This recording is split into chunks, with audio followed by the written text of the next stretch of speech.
this week's podcast. I'm Alastair Woolcock, CSRO, joined by my friend and partner in crime, the founder and CEO of Revenue.io, Howard Brown, pioneer recognized authority in AI revenue science. Howard, how are you doing today? I'm doing great. It's great to be here with you and Brian.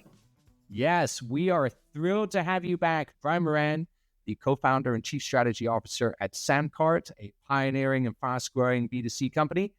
Brian, how are you doing today? Doing good. Thanks for having me back. Indeed. I will dive right in, Brian.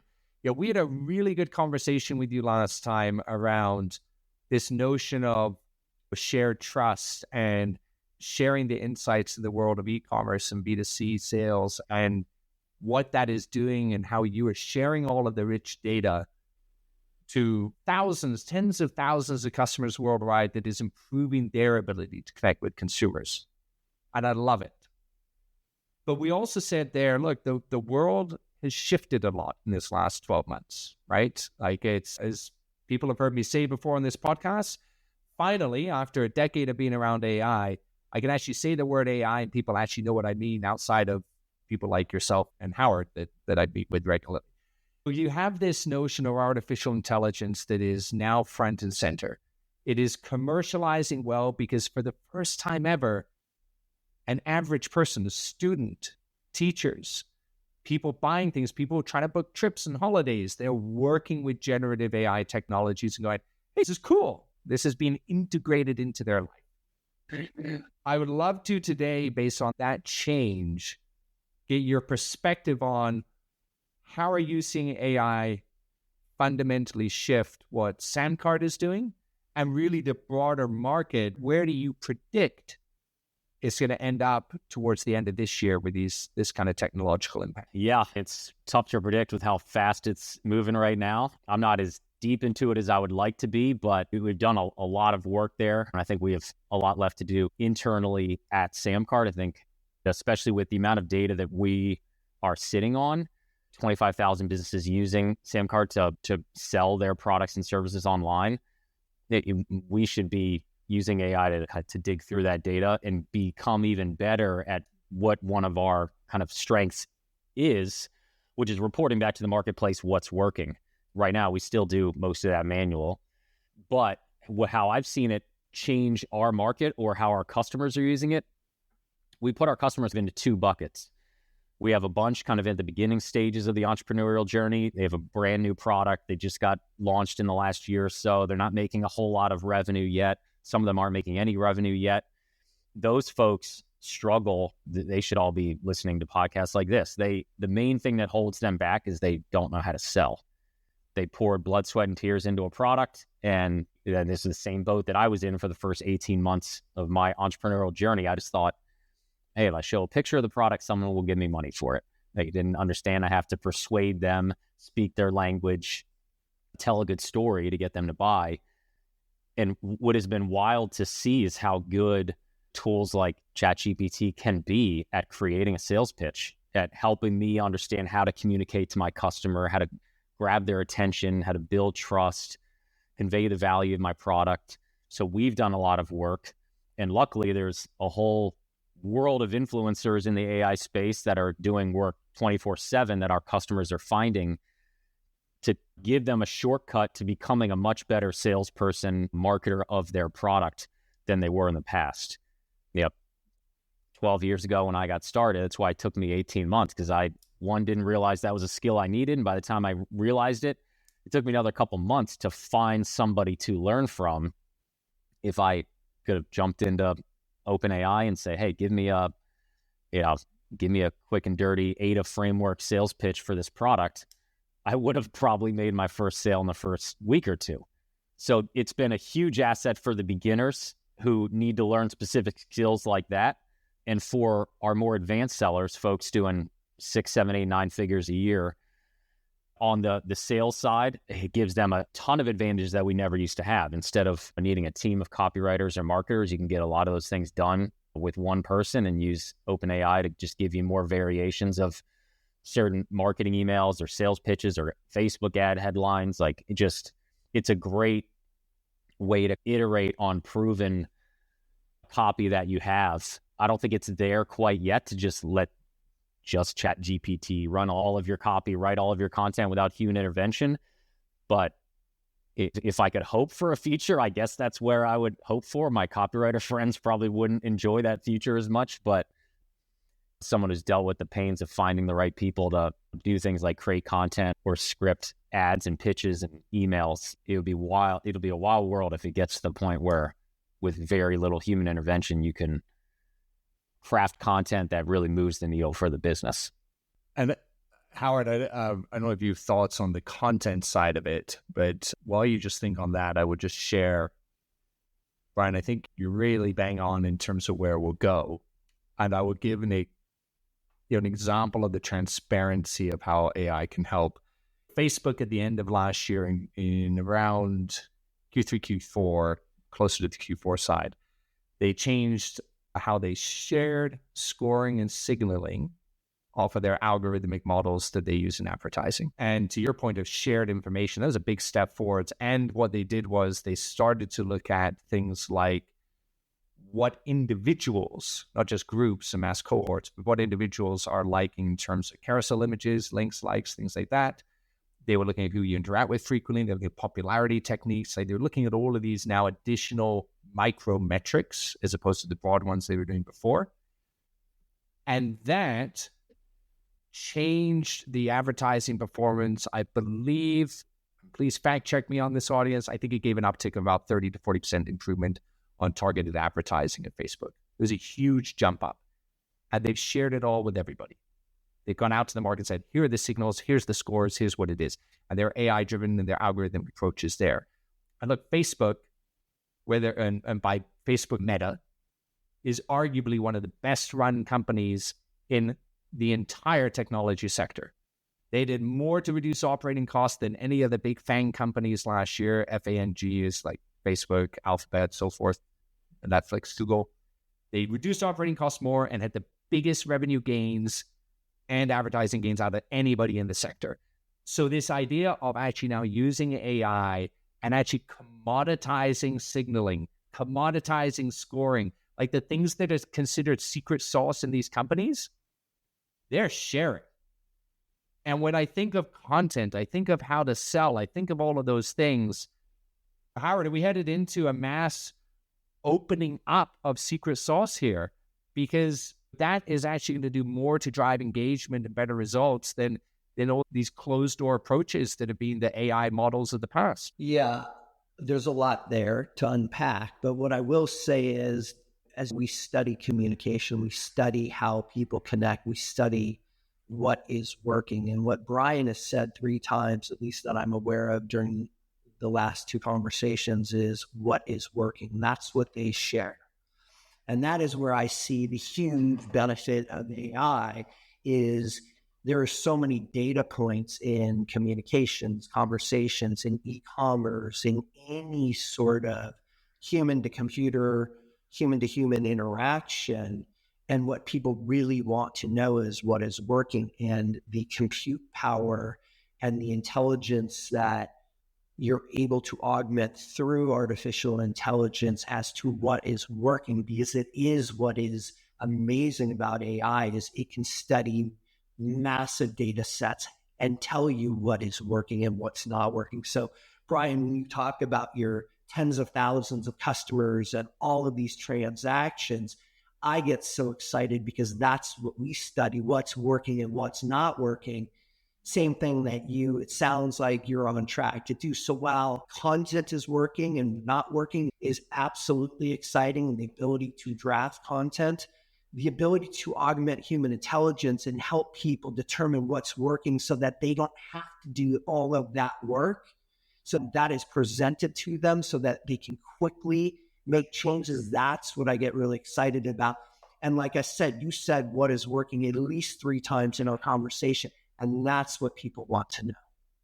Yeah, 100%. And again, being honest, like I was before, we've hardly even scratched the surface on this at Samcart. And I hope it becomes a huge part of our focus here soon. We've played around with all these AI tools, but we don't have a team working on this right now. And I think we need to, because I think this is where it's going. Like my guess is a lot of businesses or a lot of different kind of industries that whoever is late to jump on this bandwagon is just going to get left in the dust. That if tomorrow our top competitor had what I just said, we'd be in a lot of trouble. Because I know, having grown up in this market, if I was 7-8 figure business using Samcart or Shopify or whoever, and a competitor said, hey, come over here, our platform will not only give you all the basic e-commerce abilities and ability to make sales, track sales, split test different things, all the things that we stand for, but our system will tell you which one to do based on the data we know about you and all of our other users. I personally would switch. I would switch almost instantly because of the shortcut that would offer me as an entrepreneur. I have a question. Sorry to interrupt you, but we've been working in AI for, call it, close to 7.5 years, and we constantly have people in the AI space on the show. I guess my question to you is, why haven't you? ChatGPT has been around for a year. That if your competitors beat you to this, why haven't you jumped in? Is it because it sounds so big? Is it because you don't have the time, energy, or people? I'm just curious. Yeah, you could probably do a whole show about that, and we would just get into the pains of growing a startup. And we just started, we were bootstrapped for the first 5 years. So coming from the bootstrap world, you got to be very selective about what you do. So that half of our brain is always firing on level 10 of be very selective. We raised a seed round in 2019, Series A in 2020, and a big Series B in 2021. So the honest answer is just we're doing so many things at once that it's hard to, this is straight up just an excuse. We should do it, and we will. It's one of those just, look, business is chaotic and there's a million things going on at once, and no one has led the charge and said, this can't just be words anymore. We got to go make this happen. So, yeah. I appreciate that honesty and that transparency. And look, founder to founder, 3-time founder, bootstrap, done that whole thing. The opportunities here, like there's always tons of things to do.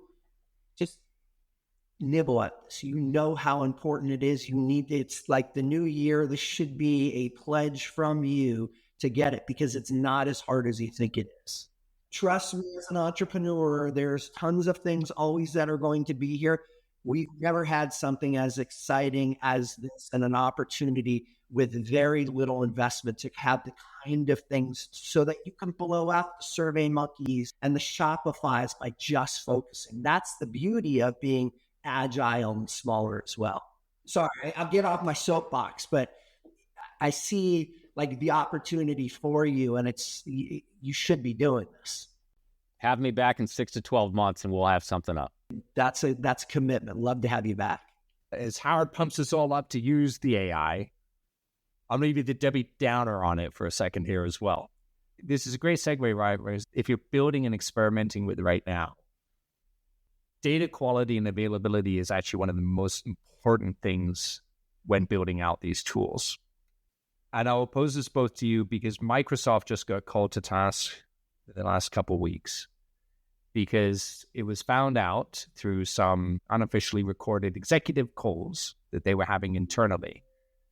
Last year, they were manipulating the hallucinations that were happening in ChatGPT, OpenAI, which they are an active investor in, $10 billion investment. And they were doing that to then showcase how they could use that as a broad scale, as opposed to focused security tool, a broad generative AI security tool for the United States government. And they were showing this. Now, they were not trying to sell them and sign a contract, to be fair to them at this point, but they were discovering these hallucinations. So they just said internally, hey, let's just change it. Let's get rid of those hallucinations because the data isn't giving us the consistent result we need to show. They have since corrected. They've done what they do, and they've done it well. In their defense, today in 2024, that they are on the right track, and anything they bring commercially to market, they are doing it above reproach and all that. I just give that story, though, as it just came out, this feature of Reuters and elsewhere, that in the pressure to use AI, people are not getting their data quality and availability quite right. The temptation to ignore a hallucination or manipulate an algorithm just to force a result is very real and very much there. So as pioneers, as the three of us, as people that are building these in the world, there's a responsibility here to very much be authentic of where these models are going wrong, where we're getting poor, inaccurate, sparse data, we're getting incomplete insights, and saying, hey, that's incomplete, and here's what it is, the way we go. Because even as Samcart, tens of thousands of customers build you an algorithm today that will force and look like it's doing it. But all the trust you built since 2014 online can be gone in one business quarter by using these fast, rapid models that do not support it with accurate, consistent, cited outcomes. And it's just one of those critical conversations we all need to have in light of all the excitement that it's going to go do, the importance of data quality, the importance of availability. And to Howard, like we relentless at that kind of view internally, but as you're pioneering going forwards, I'd love to see how you're thinking about that data quality as well.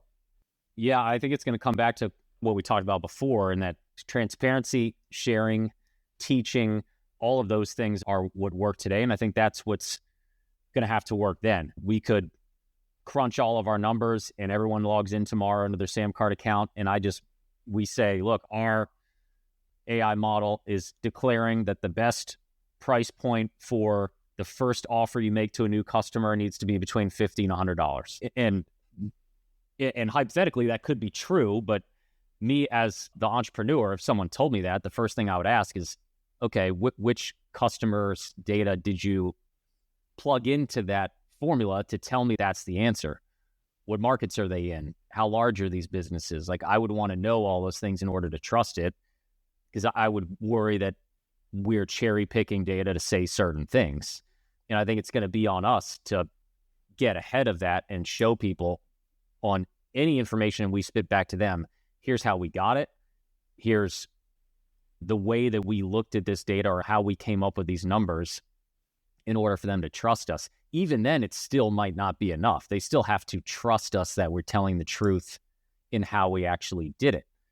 So if there is a way to not only be transparent about how we're coming up with these kind of end results or suggestions, but then prove it, that's the approach I think we would need to take.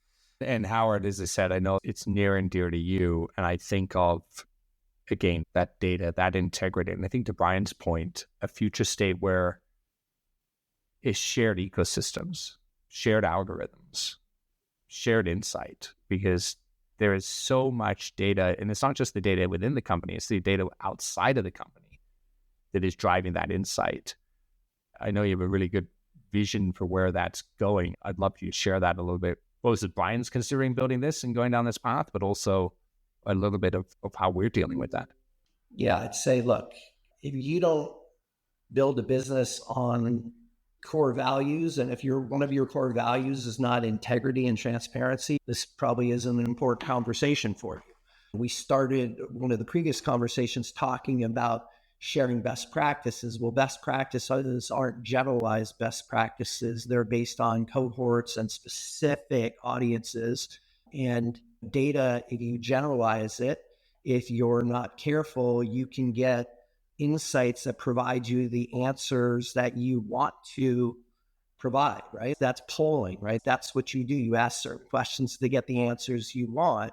It is paramount that when you go through an exercise, whether it's a data exercise or even how you query a system, that your own biases aren't leading the witness, so to speak. And so constantly testing and measuring the outcomes is critical, as well as citing the sources. I think it's critical to cite sources. And as we build our Revenue GPT product, you always have the core sources that the LLM is pulling off of. So you're not just getting, hey, we're generalizing this information. Here is the source that's being cited.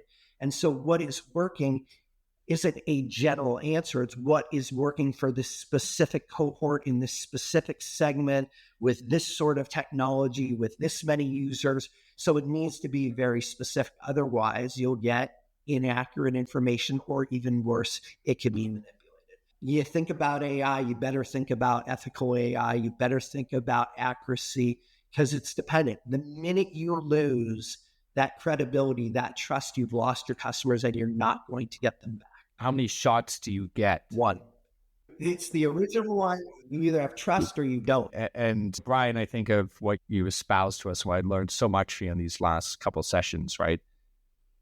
The way in which Samcar, you share all these best practices, you're sharing the trends, you're sharing the signals like Facebook did, which is why I brought it up. You're doing all those right steps.